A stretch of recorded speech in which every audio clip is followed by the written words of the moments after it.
¿Qué es lo que está pasando? ¿Por qué tanto alboroto? ¿Están borrachos estos hombres o qué es lo que pasa? Son galileos, ¿verdad? Gente del campo. Entonces, ¿por qué los oigo alabar a Dios en mi idioma? Están hablando en árabe y en parto. ¿Puedes oír tu idioma tú también? ¿En serio? ¿Cómo puede ser esto? ¿Qué es lo que está pasando?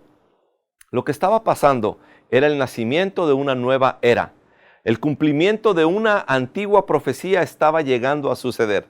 Pedro y los otros 10 apóstoles que habían sido escogidos por Jesús estaban de pie delante de la multitud perpleja para dar cuentas de lo que estaba sucediendo.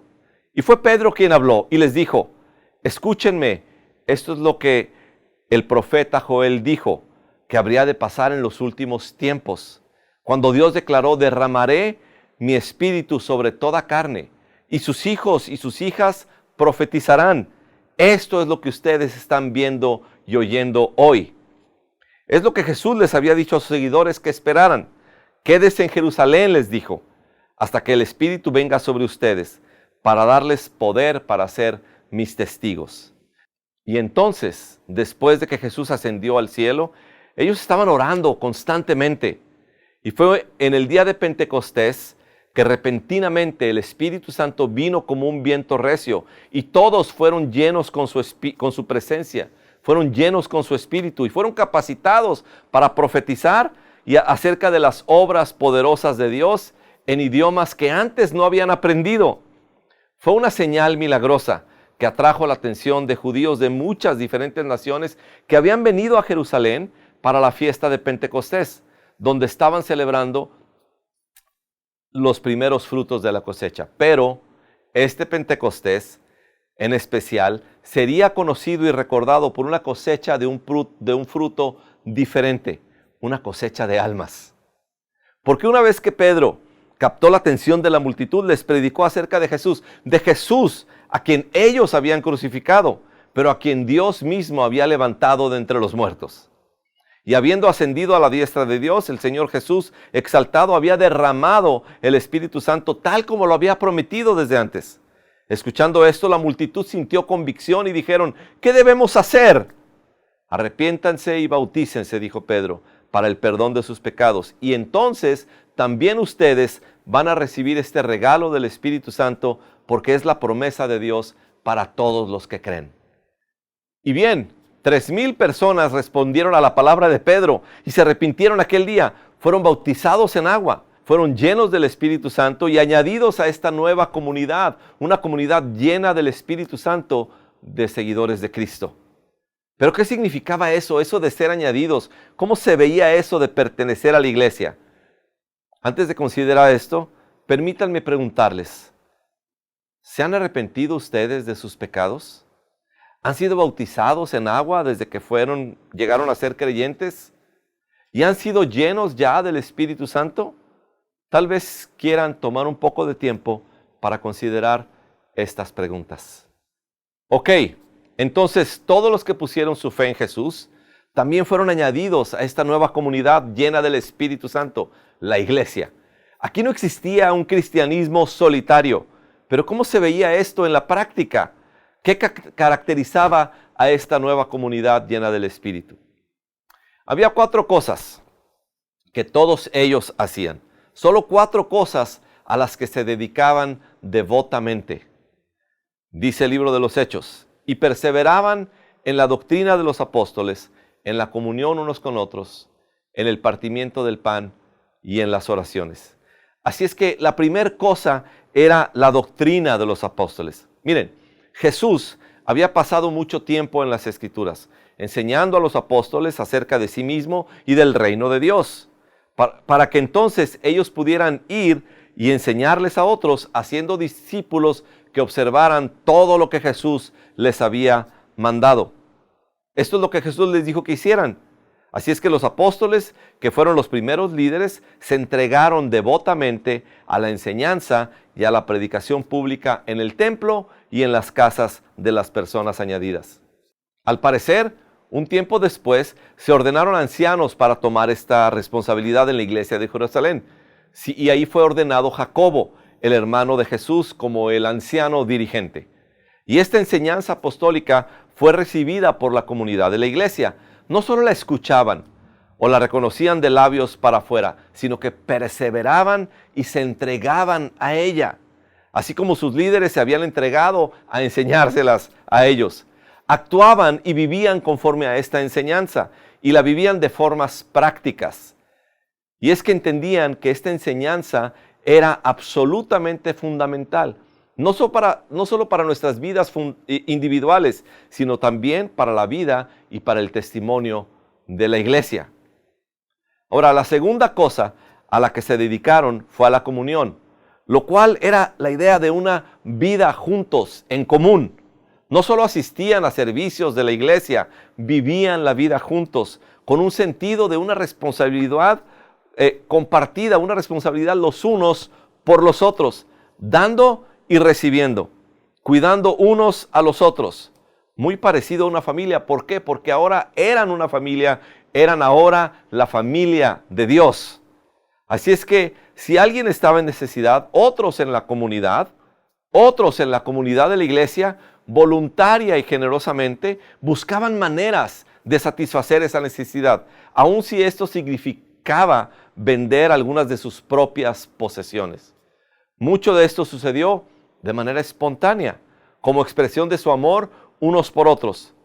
Pero como es de suponerse, a medida que la iglesia fue creciendo, se requirió de cierta cantidad de estructura para administrar toda esta benevolencia. Así es que cuando llegó un hombre generoso llamado Bernabé, él vendió un terreno que tenía y entregó las ganancias, se las entregó a los apóstoles para que ellos la distribuyeran conforme a ellos mismos vieran la necesidad. Más adelante, cuando hubo cierta tensión dentro de la iglesia, debido a que aparentemente las viudas de los judíos recibían más comida a la hora de la distribución que las viudas de habla griega.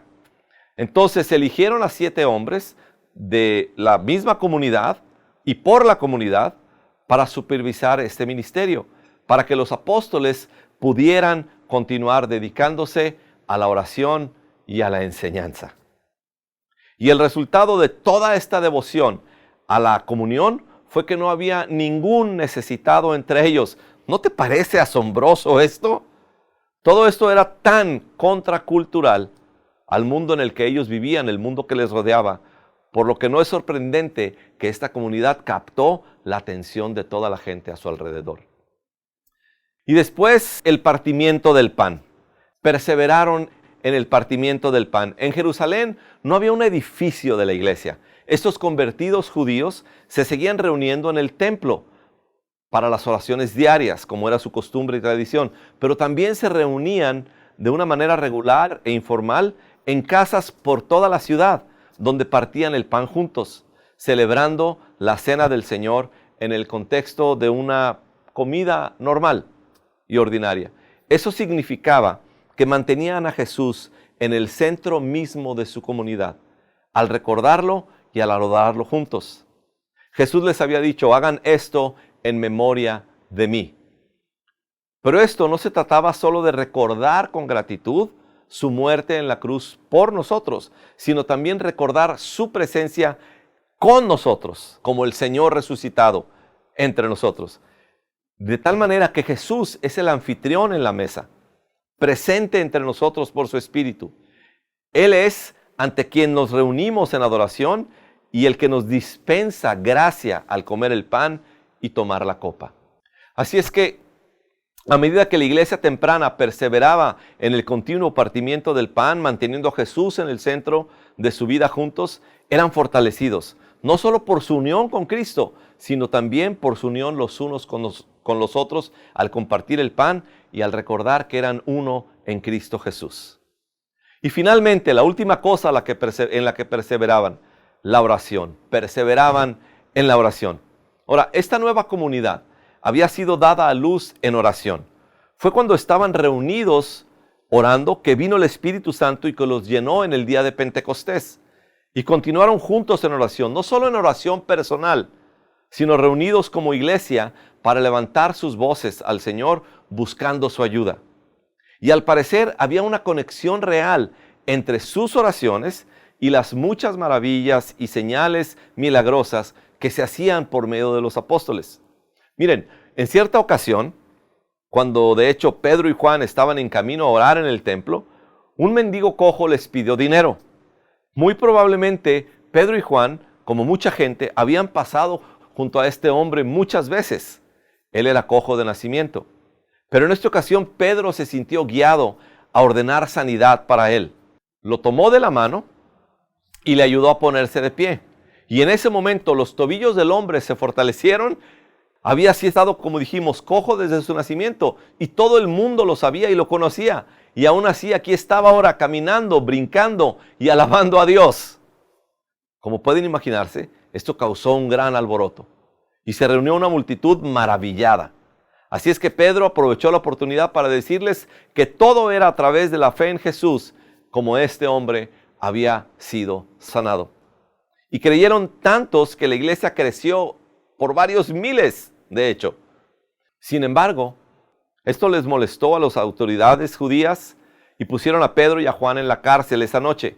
Pero no podían negar este maravilloso milagro y entonces los dejaron ir. Pero al dejarlos ir, los amenazaron diciéndoles que no podían seguir hablando más en el nombre de Jesús. ¿Y qué hicieron Pedro y Juan?